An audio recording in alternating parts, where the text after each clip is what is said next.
Hello， 大家好，欢迎来到我的频道，我是米娜，一名生活在美国加州的地产经纪和注册会计师。那么大家都知道哈，外国人在美国购房是可以申请贷款的。那么在美国呢，做外国人贷款最大的两家银行，一个是国泰，一个是华美。那么今天呢，我要给大家出一个贷款 Q&A， 是围绕着华美银行的相关问题来回答的。在这里呢，感谢我华美银行一起合作的小伙伴。好了，我们现在就开始进行 Q&A 吧。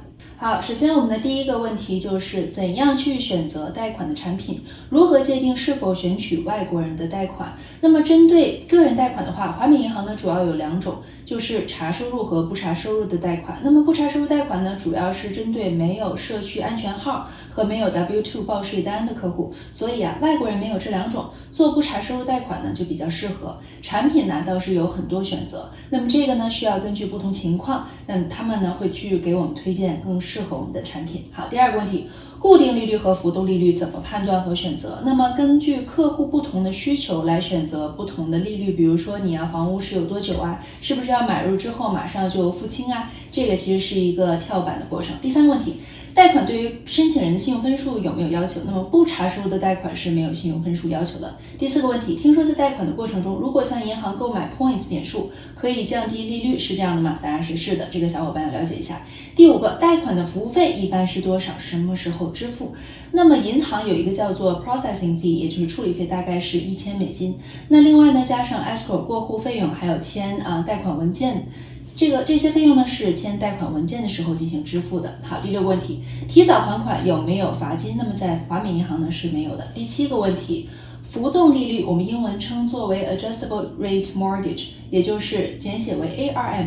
那么这个的年限和浮动的额度有没有一般的限制呢？那这个答案就是 prime rate 在 margin 上下3%是有一些限制的。好，下一个问题，下面三个浮动利率哪个好？首先呢就是我们的3年固定 ARM， 也就是3年固定利息，3年后浮动指数，这个要根据具体情况来具体分析。那么接下来呢就是5年浮动，5年固定利率，5年后浮动指数。那么这个呢其实是客户目前选择使用最高的一个。还有一个呢就是7年浮动利率，那么在华美银行呢是没有这个作为选择的。好，下一个问题，固定利率也就是 fixed rate mortgage， 那么听说15年的利率会比30年的低，是吗？答案是的，因为你的贷款年限更加少，贷款时间更加少，利率呢也要相对低一些。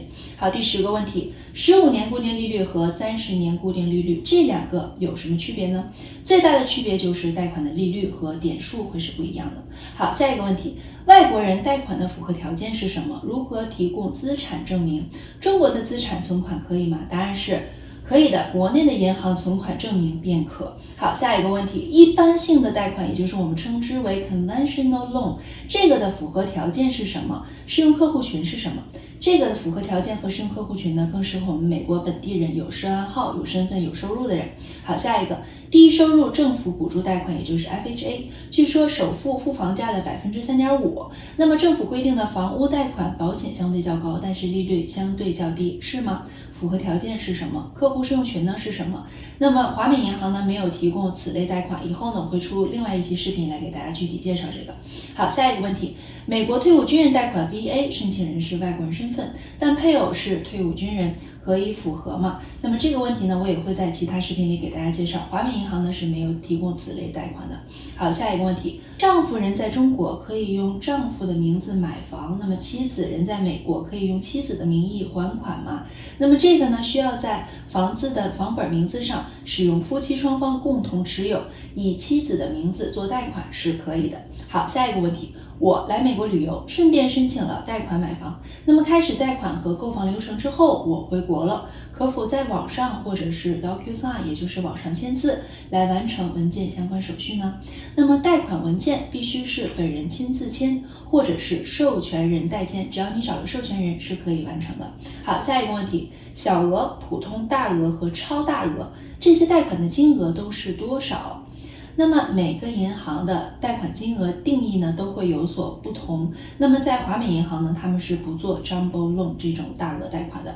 好，小额贷款呢10万以下的属于小额贷款，普通贷款呢就是少于41万7千的属于普通贷款。这个要说一下，每个郡县的具体数字是不同的。那么大额贷款刚才所提到的 Jumbo Loan， 也就是超过41万7千的属于大额贷款。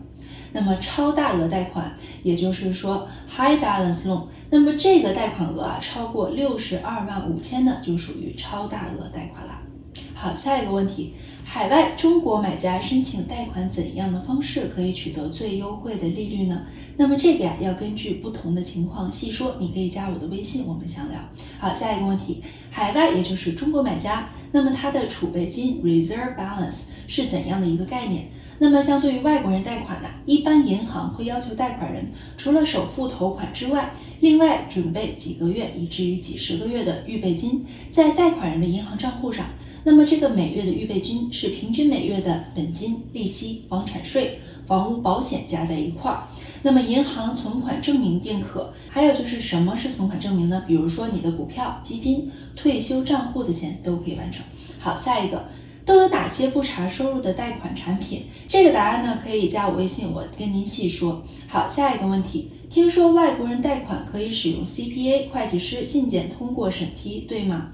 那么这个说法呢有听过，但是华美银行呢是没有这种做法的。好，下一个问题，房屋重新贷款都有什么要求？那么这个呢需要根据不同的房子、不同的情况来细细的分析。下一个问题，30年固定的贷款，如果5到8年内快速付清，据说可以节省15到20年的利息，对吗？对的，这样是一种比较省钱的做法。好，下一个问题，土地现金买下，怎样申请建筑贷款？怎样符合条件？这个呢，如果有需求可以加我的微信，我们具体细说。好了，以上呢就是今天的视频。那么之前呢，我也有出过一期外国人买房贷款申请流程的视频，没看过的小伙伴呢，可以去找链接看一下。